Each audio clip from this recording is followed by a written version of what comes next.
يا أهلا بالأنيموية. في الجزء اللي فات بعد قتل زيمو من قاعة القانون بتهمة السرقة والخيانة، لو هاو كان عارف ان التهمة دي مش بتاعته، علشان كده بيتحرك باتجاه قاعة القانون وعينه مليانة شر وقلبه مليان انتقام. لو هاو بيوصل قاعة القانون بيقابل الحراس اللي بيفضلوا يتريقوا على زيمو وبيضحك على الطريقة اللي مات فيها، وده لأنه كان خايف وهو بيموت. كلامهم بيزود الغضب في قلب لو هاو وبيهجم عليهم وبيقضي عليهم بكل قسوة، وبعدها بيقتحم قاعة القانون. اللي موجودين هناك بيحذروه لأنه بيتعدى على قاعة القانون، ولو هاو ما بيهتمش بكلامهم وبيقول لهم إن هو جاي علشان يطبق القانون بنفسه. في نفس الوقت ده نينجي بيبقى موجود وبيضحك بسبب موت زيمو، وبيعترف بلسانه إن التهمة كانت عشوائية. ولكن قبل ما يشرب الشاي اللي بيجهزه، لو هاو بيدخل عليه وبيمسكه وبدون أي تردد بيقتله بضربة واحدة بس. لو هاو أخيرا بيحس براحة بعد ما انتقم لصديقه الوحيد. بعدها بلحظات بيدخل عليه وانج وبيقول له ان هو ما انتقمش ولا حاجة،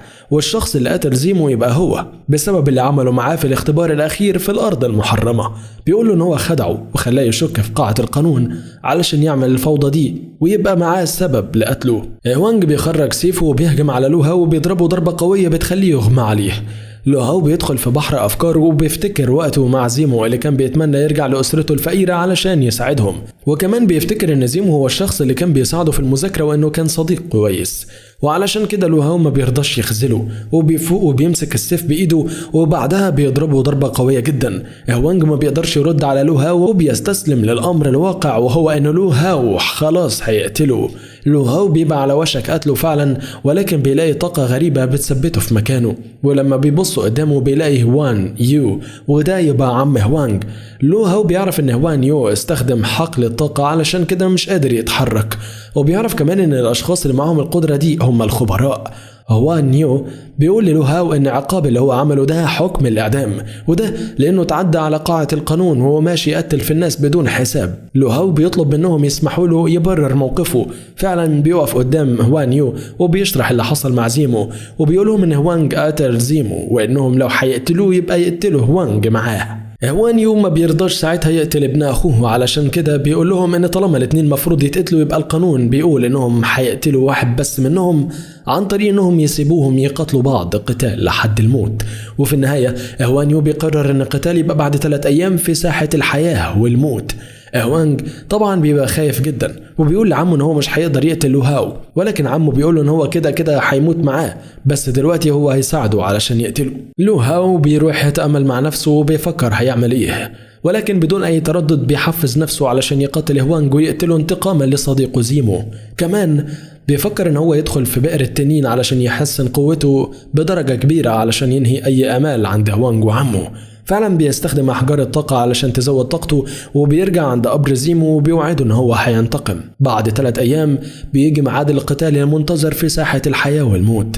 هوانج بيبقى مستني لحد ما لو هاو يظهر، والكل ساعتها بيبقى متفاجئ ان لو هاو وصل وما انسحبش وهرب. وقبل ما القتال بيبدأ مباشرة هوانج بيقول له ان اخر قتال بينهم هو ما كانش مركز، علشان كده قدر يهزمه، انما دلوقتي الموضوع مختلف تماما. ولكن بنعرف بقى ان هوانج خد حبوب معينة علشان يزود قوته يبقى ند للو هاو، وعم هوان بيكون واثق ان هوانج هيكسب وشايف ان لو هاو ما عندوش اي فرصة قدامه. الصدمة بتظهر لما هوانج بيبدأ يدي اول ضربة اللي بتبقى قوية جدا والكل مستني انها هتقضي على لو هاو، ولكن لو هاو بيصدها بكل سهولة ولكن عيل صغير اللي ضربه. هوانج بيبقى عنده حيل تانية من حيل عمه، وهي السيف اللي معاه اللي بيكون سيف اسطوري وقوته كبيرة جدا، لكن برضه لما بيهجم على لو هاو بيقدر ان هو يصد ضربة السيف وبيضرب هوانج ضربة قوية جدا بتجيبه على الارض. كل الحاضرين بيبقوا في قمة الاندهاش، خاصة هوان يو اللي بيبقى حاطط ثقة في السيف، ولكنه اتدمر قدامه بضربة واحدة بس. العم هوان يو بيتهم لو هاو بالغش وبيقول له انه مستحيل مقاتل من فنون القتال العادية يبقى قوي كده. ساعتها لو هاو بيقول له مين قالك ان دي فنون قتال اللي بملكها بتبقى فنون قتال عادية، وبيقرر انه يكشف للناس كلها انه مش مقاتل عادي وانه من مقاتلين التنين الذهبي وكمان مع فنون القتال الموروثة. لو هاو بيهجم على هوانج من جديد وبيكون على وشك ان هو يقتله، ولكن العم هوان بيتدخل وبيترجى لو هاو يسيبه عايش ويعتبر نفسه كسب القتال، وكمان هيديله 100,000 قطعة ذهبية. لكن طبعا لو هاو بيكون مش عايز لا فلوس ولا عايز اي حاجة تانية غير ان هو ينتقم لصديقه. كل اللي في دماغه هو الانتقام من هوانج، وده لانه قتل زيمو. فعلا بينقض على هوانك وبيقضي عليه تماما، وبكده يبقى انتقم لزيمو. هوان يو بيتعصب وبيقول له لو هاو ان هو هيقتله بسبب اللي عمله ده، ولكن لو هاو بيقول له ان الشيوخ العشيرة مش هيبقوا مبسوطين ان هو كسر قوانينهم. كمان لو عنده شجاعة يدخل الحلبة كده لو هاو هيقتله. وفي النهاية هوان يو بيقرر ان هو ما يعملش حاجة علشان صورته في العشيرة ما تتهزش، ولو هاو بيخرج من الباب الكبير بعد فوزه بالقتال. وسط الجماهير بيبقى في 2 موجودين من عشيرة التنين الذهبي، وبيكونوا مستغربين ان لو هاو عنده فنون القتال الموروثة ومعاه قوة التنين الذهبي كمان، وكمان بيكونوا مستغربين ان هو مش موجود معاهم في العشيرة لان قوته علشان تظهر مفروض يبقى معاهم، ومن غير العشيرة فقوته بدون اي فايدة. لما بنرجع مرة تانية للو هاو اللي بيرجع لتمريناته علشان ينجح في باقي اختبارات التلميذ الداخلي، واثناء ما بيكون قاعد بيتمرن بيجيله واحد من الاتنين وبيكلمه عن القتال بتاعه، وبيقول له ان هو استخدم قوة التنين، وبيطلب منه يسلمها له علشان دي تعليم خاصة بالعشيرة بتاعتهم، ولو ما سلموش الطاقة هيقضي عليه. لو هاو ساعتها بيعمل نفسه مش فاهم حاجة وبيسيبه وبيمشي. الشاب التاني بيتعصب علشان تجاهله وبيهجم على لو هاو، ولكنه بيقدر يتفادى ضرباته وكمان بيتعلم الاسلوب بتاعه. على الناحيه التانيه بنشوف صديق لو هاو اللي بقاله فتره ما بيظهرش وهو جوتشين بيعرف ان واحد من عشيره التنين بيقاتل لو هاو، فبيروح بسرعه علشان ينقذه، لان المعروف عن مقاتلين التنين ان هم اقوياء جدا. جوتشين بيوصل لأرض المعركة وبيتمنى ان لو هاو يبقى لسه عايش، بس طبعا بيلاقي لو هاو جايب المقاتل التاني على الارض وقضى عليه. جوتشين بيسأل لو هاو على الطريقة، بيعرف ان هو اتطور من المستوى الاول للمستوى الثالث في شهر واحد بس، وطبعا ده بيخليه يتصدم، وبيتصدم اكتر لما بيعرف ان لو هاو اتعلم الاسلوب الفولاذي بتاع مقاتلين التنين دلوقتي حالا، وده بسبب القتال اللي لسه مخلصه من كام ثانيه بس. جوتشين بيقول له ان بقالي في المستوى الداخلي للتلاميذ شهر ما عرفتش اوصل للمستوى الثاني حتى، وهو لسه بيتعلم مع الطلاب الخارجيين ووصل للثالث ازاي؟ جوتشين قبل ما يمشي بيقول للو هاو ان هو هيبقى من التلاميذ الداخليين، ولكن برضه بيحذره من اختيار عشيره تايون فونج. على الناحيه الثانيه العم هوان بيبقى خايف ان لو هاو يدخل لطائفه التلاميذ الداخليين لان ساعتها مش هيقدر يتعرض له، علشان كده هوان بيطلب من واحد من اتباعه يروح ويستدعي قاتل مأجور من المستوى الخامس وما يشغلش باله بالتفاصيل، ولكن باين عليه ان هو محضر حاجه قويه جدا للو هاو علشان يتخلص منه اثناء الاختبارات. تاني يوم كبير العشيرة بيستدعي الكل علشان اختبارات التلاميذ الداخليين، وبيعلن ان في مجموعة من القتالات هتحصل، واخر 50 واحد هيتبقوا هم اللي هينضموا لطائفة التلاميذ الداخليين. الاختبار بيبدأ والكل بيبدأ في الهجوم على التاني، وبيبقى فيه قتالات قوية جدا. الوحيد اللي مفيش ولا واحد طلع علشان يتحداه هو لو هاو، ولا ان طبعا الكل شايفه وعارف مدى قوته. لو هاو بيكون زهقان لحد ما بيوصل القاتل المأجور اللي بيبقى متخفي، وبيتحدى ساعتها لو هاو. هوان يو بيبقى واقف بيتفرج من بعيد وبيضحك عشان القاتل المأجور من المستوى الخامس، واكيد حياة لو هاو بكل سهولة. المقاتل ده بيبقى اسمه هيروغي، وهوان يو بيقول ان هو يقدر يقتل عشيرة كاملة لوحده.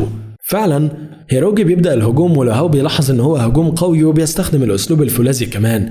بعد شويه ضربات من هنا ومن هنا هيروغي بيقدر يضرب السيف بتاعه في قلب لو هاو، والكل بيبقى فاكر ان هو خلاص مات، ولكن الغريب يا اصدقائي ان لو هاو بيبقى لسه عايش، وكمان ولا كأن السيف دخل في قلبه. الكل ساعتها بيبقى مصدوم، خاصه هيروغي اللي بيلاقي لو هاو بيسحب السيف من جسمه كأنه شوكه، وكمان بيقول له ان هو اتعلم مهاره جديده بسببه.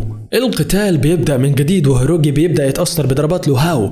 وسط القتال هيروغي بيستخدم اسلوب معين بيعمله القتله المأجورين، وبسبب ده زعيم القبيله بيكتشف فيه وبيطلب منه يقبضوا عليه. ساعتها هيروغي بياخد بعضه وبيترمي المكان. اسلوب هيروغي في الهروب بيبقى مستحيل حد يقدر يمسكه، ولكن طبعا لو هاو بيستخدم طاقته الكبيره وبيقدر يجيبه من الجو على الارض وبيقتله قدام كل الحضور. طبعا زعيم القبيله ما بيعديش الموضوع وبيطلب من عوانه يحققوا ويعرفوا مين اللي سمح بدخول قاتل مأجور للقلب العشيره. كل ده وهوان يو قاعد يتفرج وهو مرعوب. بنيجي بقى الوقت اعلان نتائج المنافسه، واللي بيبقى مسؤول عنها هو هوان يو ذات نفسه. وللاسف طبعا هوان يو بيعلن عن اسامي ال50، وطبعا مش من ضمنهم لو هاو، لكن طبعا الجماهير ما بتسكتش وبيفضلوا يهتفوا باسم لو هاو.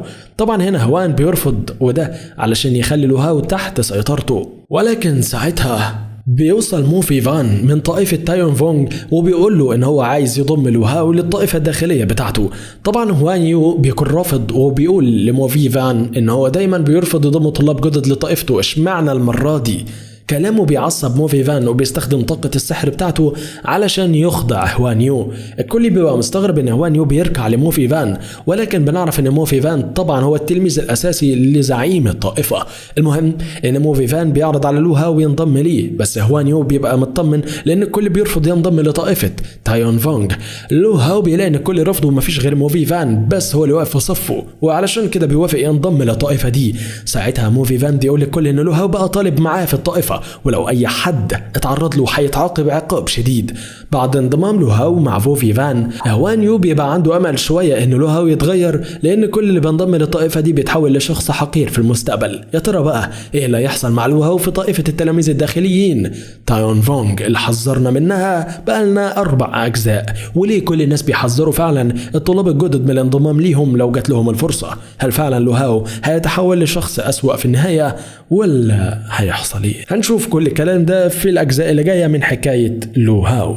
طبعا يا نموية ما تنسوش تدعمونا بلايك للفيديو ده واشتراك في القناة، ووصلوا الفيديو ده لأكبر عدد ممكن من اللايكات علشان يوصلك كل الأجزاء اللي جاية في أسرع وقت. سلام.